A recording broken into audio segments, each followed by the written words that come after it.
J'attache beaucoup d'importance à l'utilisation des mots, parce qu'on voit bien, on est dans une guerre civile larvée, avec de multiples acteurs, qu'ils soient politiques ou religieux. Et bon, j'avais déjà fait des vidéos sur la manipulation du langage. Là, je voulais revenir sur un terme moi, qui me semble particulièrement important, qui est le terme communautarisme. Alors, communautarisme, moi, je suis pas d'accord avec ce terme, qui ne recouvre pas la réalité. Moi, je parle de tribalisme. Vous voyez les photos là, sur la gauche, vous avez un groupe folklorique portugais. Et sur la droite, vous avez des Indiens d'Amérique. Alors sur la gauche, oui, communautarisme, c'est-à-dire qu'il y a des associations, en France il y a des associations qui soient sportives, culturelles, etc.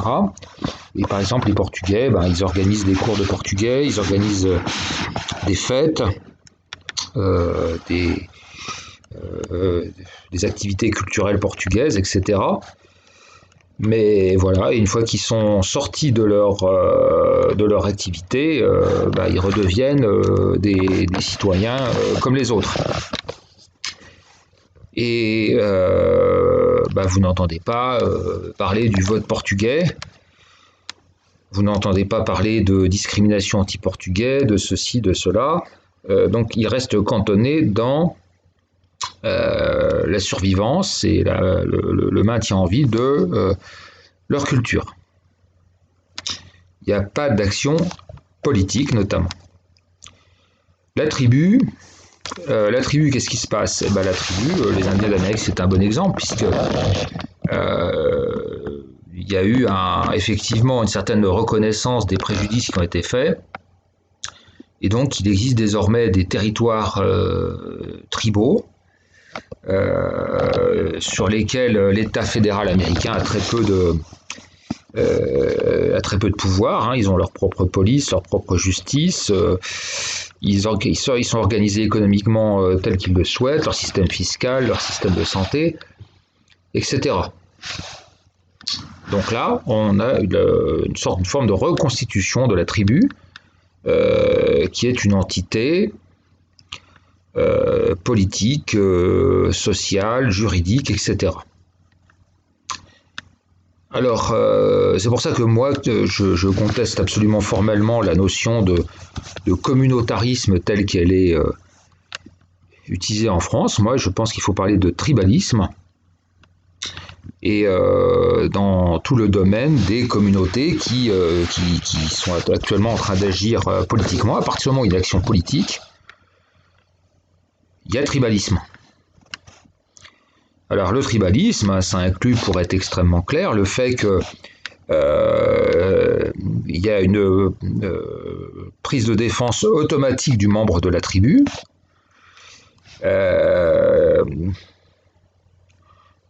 qui est il y a une espèce de regroupement autour du membre de la tribu, que par définition, n'importe quel membre de la tribu elle va être mieux considérée que n'importe quel membre d'une autre tribu.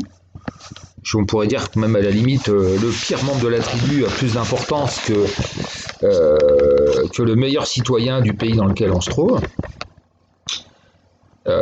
Et que tout est orienté politiquement, culturellement, etc. Et on le voit bien, c'est ce qui se vérifie. Donc, je parle par exemple, bien sûr, il y a l'islamisme, mais pas que. C'est-à-dire les féministes radicales sont exactement dans ce domaine. Et on les voit monter au créneau pour tout et n'importe quoi. Le cinéma, des articles de journaux, les déclarations, les députés, les élus, les lois, etc., etc. Donc, on est nous sommes en train de vivre ce que j'appelle une régression anthropologique, c'est-à-dire la déliquescence de l'État-nation au profit de la reconstitution de tribus. Alors on n'a plus les tribus anciennes, hein. Les dernières tribus qu'on a connues, c'était à l'époque gauloise, hein. Les Arvernes, les Éduins, etc., etc. Bon, après, ça s'est un petit peu modifié avec les invasions germaniques, mais un État s'est créé parallèlement. Euh, L'importance de la tribu s'est réduite du fait que les tribus germaniques ont adopté le modèle de l'État romain. Mais là, on est en train de tout simplement, je crois qu'il faut dire ce qui est, hein. Donc, nous sommes dans une régression anthropologique. Et donc, les tribus se reconstituent en fonction de. Les gens trouvent des motifs de régression. Donc, vous avez des tribus, et puis comme dans tous les phénomènes tribaux, parfois il y a des scissions à l'intérieur de la tribu et des tribus qui germent à partir d'anciennes tribus. Qui peuvent avoir des combats communs, hein, mais bon, par exemple, vous avez les LGBT, hein, qui sont, par exemple, les lesbiennes, hein, qui peuvent être qui peuvent être initialement dans un combat féministe et puis ensuite avoir un combat de plus en plus spécialisé. Donc, on a un éclatement, un morcellement. Et ce qui est très étonnant, c'est l'absence totale de prise de conscience de ce phénomène qui est évident, hein. Alors, la tribu, on sait ce qu'il en est, hein. La tribu, ça signifie un état de conflit permanent, hein, des rivalités, de guerres, etc. Et là, on voit qu'actuellement, il y a des conflits intertribaux, hein. On voit par exemple. Il y a par exemple le problème des gays dans les banlieues, il y a le problème des féministes,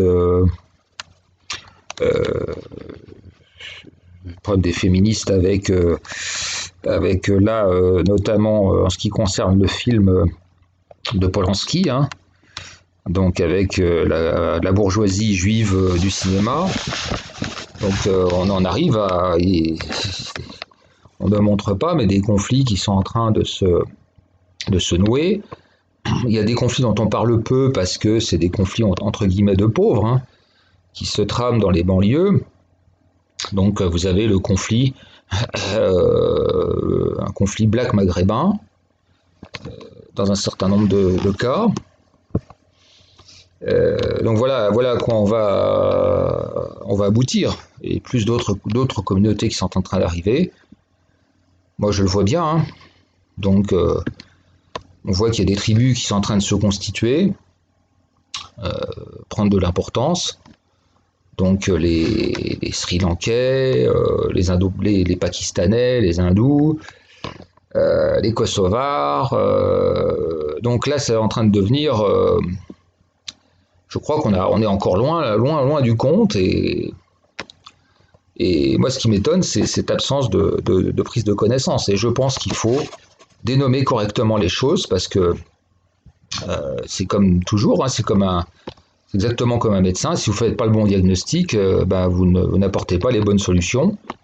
Donc, il faut arrêter de parler de communautarisme. Hein, communautarisme, je veux dire que chacun défende ses particularités culturelles, le breton, les danses bretonnes, les fêtes religieuses et ceci et cela, c'est tout à fait compréhensible. Mais la constitution de tribus, non, ça c'est une guerre livrée, une déliquescence de l'État-nation, mais dans un sens qui est favorisé par l'idéologie ultralibérale, qui fait que le bien commun n'existe plus et que la satisfaction des désirs individuels prédomine et donc a permis cette coagulation au sein de tribus. Voilà, donc j'aimerais désormais qu'on utilise le mot, et je vais utiliser désormais le mot, les mots tels qu'ils le sont, hein, tels qu'ils sont à utiliser, c'est-à-dire communautarisme d'un côté et tribalisme de l'autre.